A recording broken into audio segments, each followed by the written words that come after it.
And 90 minutes of debate between Senator J.D. Vance and Governor Tim Walz ends. Welcome back to Bloomberg TV and radio simulcast coverage of this debate on CBS. Of course, over the last 90 minutes, we saw mics hot and facts sometimes checked, although J.D. Vance was not too happy about that, as they fielded questions on a number of subjects. And Governor Walz described himself as someone who frequently misspeaks. He admitted he misspoke about a trip to China, the timing of that in 1989. He appeared to misspeak once again in this debate, saying he'd become friends with school shooters, while J.D. Vance, toward the end of their discussion, refused to say whether or not Donald Trump lost in the 2020 election. There were a number of topics as well, Joe Matthew, that were not broached in this debate, including questions around Ukraine, for example, or the military service of Governor Walz. Yeah, both of which we expected we'd hear quite a bit of time spent on here. Not the case this evening. Some interesting choices when it came to topics, for instance, family leave instead of one of the two hot wars that are raging right now around the world. And some interesting moments for both candidates. Tim Walz might be remembered, Kaylee, for his line about being friends with school shooters. A lot of people are wondering what he meant by that. It has already gone viral. Donald Trump, of course, was updating things live online on Truth Social with a post now showing a lawn sign that's already been made. Trump, Vance 24, not friends with school shooters. Let's bring in our political panel. Rick Davis and Jeanne Bloomberg Politics contributors, were watching along with us here. And of course, the question for both of you is, did anyone win this debate? Jeanne, was this a draw, or do we actually have a winner that moved the needle? I think from a purely debating perspective, I think you have to give it to J.D. Vance. I don't think that's much of a surprise. He is a seasoned debater. He was very good with Tim Ryan. He was good tonight. I think what he did that threw Tim Walz off a bit was he was very sort of willing to reach across the aisle. He was friendly. He was affable. He was, talking about being bipartisan, all of those kinds of things. So anybody, and many of us thought he might be an attack dog. He was not that. So I think when you look at purely from debate points, he had a very good night. Tim Walz had some good moments. His talk about health care was, I think, one of his best, as was the January 6th. Unfortunately for Tim Walz, those came towards the middle end of the debate. You wanted those more at the front, but he seemed nervous, and that's understandable. This is a big stage for him, biggest he's ever been on, and quite frankly, not that much different than his debate in Minnesota for the governor's race, where he seemed to stumble a bit on words, the school shooter thing, the knucklehead comment. And I think those are what people who know him expected. So I don't think it's a surprise, but I do think it wasn't Tim Walz's best night or best showing. Well, we want to go now live to the spin room to get some reaction in real time from the floor in New York. Bloomberg's Anne-Marie Hordern is there now. Anne-Marie. Thank you so much, Kaylee. And I'm joined here by Senator Katie Britt, of course, of Alabama. Let's just get your reaction to tonight. I know before you went into that debate, you were in the spin room talking about you think Senator Vance could close the gap. He had almost an awkward start to this campaign trail. How did you think he performed tonight? Oh, I thought he was outstanding. I think that was one of the best debate performances in American history. I thought he was collected, he was on point, and he was very direct. But I thought the American people got to know J.D. Vance. To your point, I was asked a number of times before this, and I said I was honored to know J.D. not just as a colleague, but as a person, as a friend. And when you get to know people like he and Usha as people and as parents, you get to see their heart. You get to see their vision for the country. Tonight, he laid out a vision, and he showed why Donald Trump needs to be back in the White House. So I thought he did an excellent job. I thought people got an opportunity to get to know my friend and got to know why I believe in him and know that he is ready to be the vice president and obviously to serve. Do you think this moves the needle, though? Everyone says only people pay attention to the top of the ticket. Does a debate like the running mate move the needle? Look, I mean, I think he did a great job, very clear in laying out Donald Trump's policies and why we want to go back to a period of prosperity, a period of a secure border, of no chaos across the globe in the way that we're seeing it today. A place where your dollar goes further, whether you're at the grocery store or the gas station. And so I think he succinctly did that. But what he also did is he reached people. I mean, his ability to just have conversation.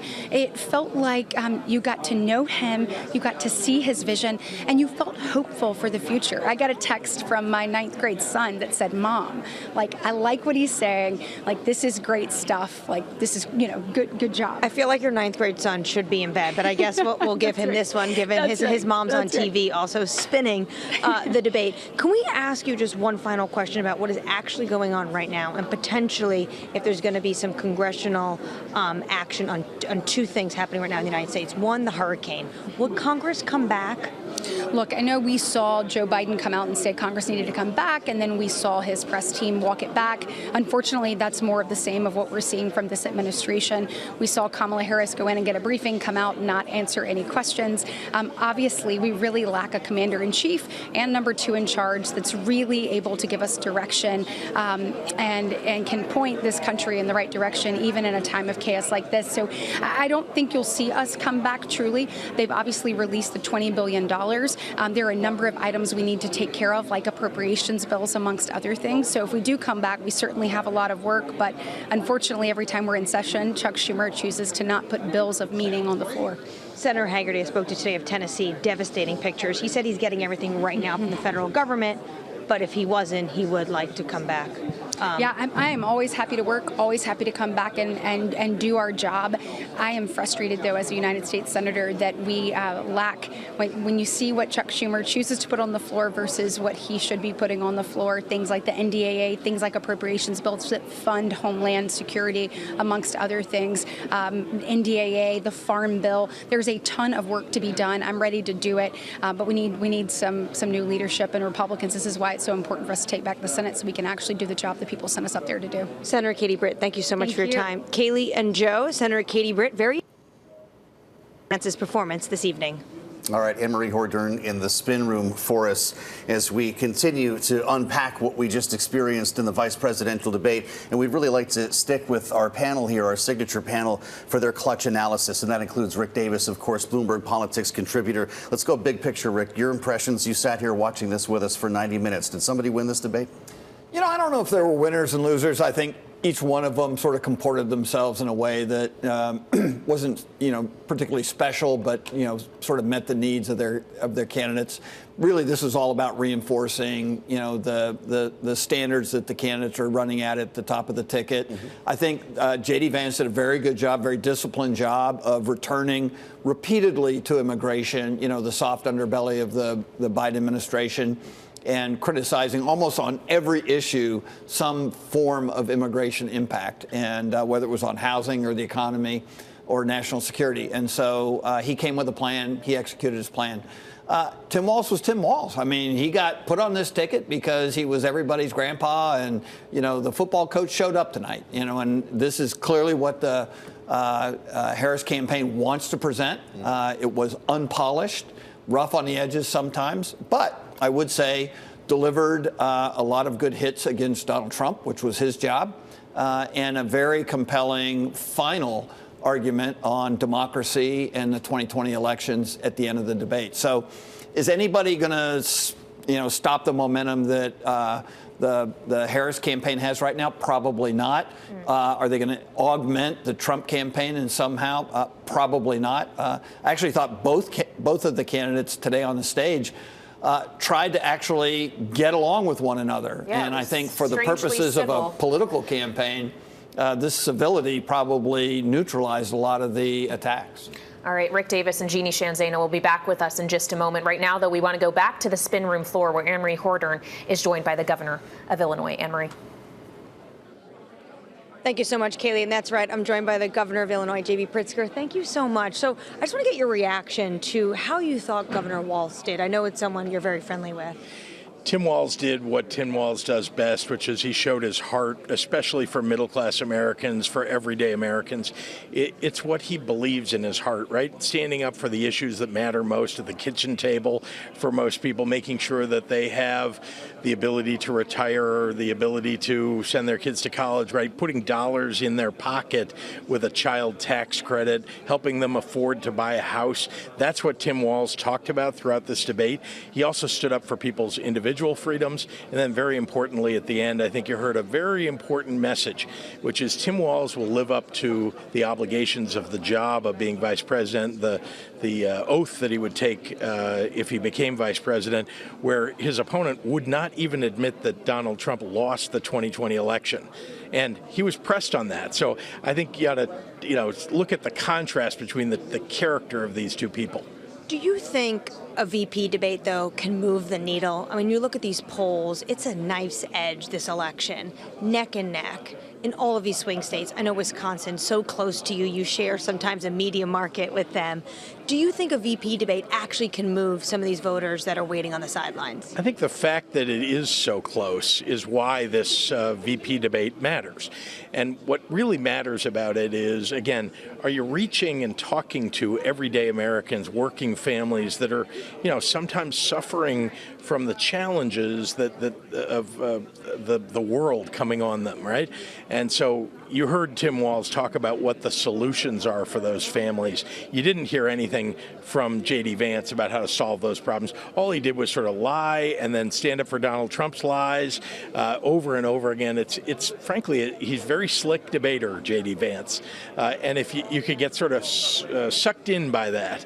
But it was Tim Walz who just said it the way that everyday Americans talk. The guy down the street that you trust to watch your kids when you're off doing something during the day, or the coach that you had in college or in high school that really mattered to you and made a difference. That's who Tim Walz really is. One quick one finally, just on what's going on right now with the dock workers. Do you think the president needs to enact Taft-Hartley to get these workers back, because this is affecting half of U.S. trade? Look, what he said, and I believe it too, is that working men and women have the right to organize, and if they want to get better pay and they want to get safer workplaces, they have the right to strike if they want. Now, I also believe that the president and the vice president want to bring the parties together so that there's a real solution to this. So that's going to happen. That happened with the UAW strike. It's going to happen here. But standing up for the rights of American workers to get better pay, to argue and have the power to collectively bargain for a safer workplace, those are things that really matter to this administration, and I think we'll see a solution to this problem. Governor, thank you so much for your time this evening. Thank you. Kaylee, Joe, of course, that was Governor J.B. Pritzker of Illinois.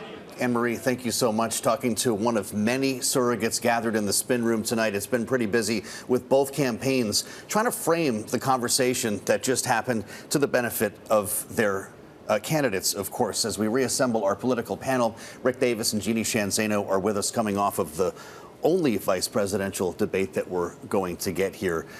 Tim Walz had a couple of odd moments, at least different, I think we can admit, for a debate like this, referring to himself as a knucklehead. I think you recalled, Jeanne, and then this line about being friends with school shooters, which Frank Luntz, already on Twitter this evening, says will be the most memorable line from this debate. Is that our takeaway? That'll be probably the takeaway that gets a lot of the social media coverage. I hope people also focus on some of the other things Tim Walz had to say. Number one, when he said, "President's words matter." Throughout this debate, we've been seeing Donald Trump live truth, I guess we would call it. People should take a look at what he is saying and look at what he's been saying all day and for the last week and quite frankly for the last year. He also pinned J.D. Vance down on the question of, did Donald Trump lose the 2020 election? J.D. Vance knows he lost, couldn't say it. So he had some important moments there where he reminded us this is not about Tim Walz, and this is not really, quite frankly, about J.D. Vance. This is about the two people at the top of the ticket. And it is a choice between those two that people have to make. So from that perspective, he was able to make the case in a different vernacular, for sure, words we've probably never heard on the debate stage. But I think maybe if people look beyond some of that, they're going to see what he said does really have an impact on this race. Well, as we consider what was said there, J.D. Vance in the past has said that he doesn't want to get ahead of Donald Trump in saying things about his policies, including on the issue of abortion and whether or not Donald Trump would veto a federal ban. J.D. Vance was talking about that during the debate. Donald Trump, in his live play-by-play on Truth Social, then said, "Everyone knows I would not support a federal abortion ban under any circumstances and would, in fact, veto it." The first time we have heard him commit to a veto. Rick, I just wonder, as J.D. Vance was on that stage talking about how Republicans need to gain the trust of voters who do not trust them on this issue, is it too late for Donald Trump to definitively say something and for it to matter? Well, I think this all resonates around the massive gender gap that exists in this election. And by the way, on both sides, right? There's the largest female gender gap to the advantage of Harris, and a large male gender gap that is the advantage of Donald Trump. And clearly, Donald Trump is super sensitive on this issue because he's been all over the map on it. And I'm sure the advisors are sitting there right now trying to talk through how do we clean up, the sort of confusion that's been created. Because even J.D. Vance was inarticulate, I would say, into what is he actually endorsed. Because, the easy answer is, oh, well, we're just going to let states deal with it. But then criticize the governor Walz's policies in the state. Well, if you're letting states deal with it, then Minnesota ought to be able to do whatever they want to do. I would point out that J.D. Vance during the debate said he never supported a federal abortion ban, but he did in 2022 say he would like abortion to be illegal nationally. Well, you have it. Look, they both had their moments here. Interesting to hear 2020 come up toward the end of this debate as well. Walz asks about Trump. Did he lose the 2020 election? I'm focused on the future, said J.D. Vance. Walz called that a damning non-answer. Is that right? It's absolutely right. And I think both of them did this repeatedly. They tried to drive a division, a wedge, if you will, between their candidate at the top of the ticket. And of course, J.D. Vance doesn't want to stand up there and say he disagrees with Donald Trump. And yet the reality is we all have to think about the fact that Donald Trump to this moment still claims he won that election. And J.D. Vance stands there knowing that he lost and cannot say it. And so that just underscores where we are in this race. It's a really important moment. Well, certainly, and this may be the only moments like this of two sharing a debate stage we're going to get over the next 5 weeks. With this performance from J.D. Vance after the initial Donald Trump-Kamala Harris debate in which she was widely seen as winning, do you think it's more likely or less likely now that they agree to a second presidential debate before November 5th?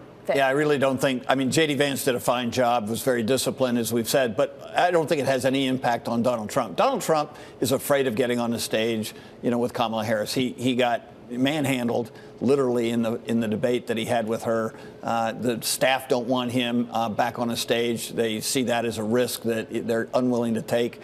And so I really don't think this changes anything in that construct. So I think you're right, Kayleigh. I think we have seen the last debate of this election cycle.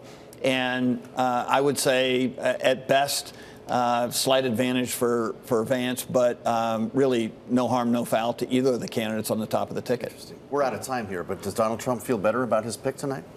Yeah, he probably does, and MAGA probably likes him a little bit better. So, yeah, maybe his numbers even improve a little bit, but not enough to move the ballot. We've experienced another one with Rick and Jeanne. Many thanks to our signature panel, Rick Davis and Jeanne Sheehan, as part of our special coverage of the vice presidential debate on CBS, simulcast here on Bloomberg TV and radio. I'm Joe Matthew alongside Kayleigh Lyons. We'll be back from Washington, Kayleigh. I don't know how we'll pull that off at noontime tomorrow. I'll meet you there. Indeed. Sounds good. In the meantime, have a good evening. This is Bloomberg.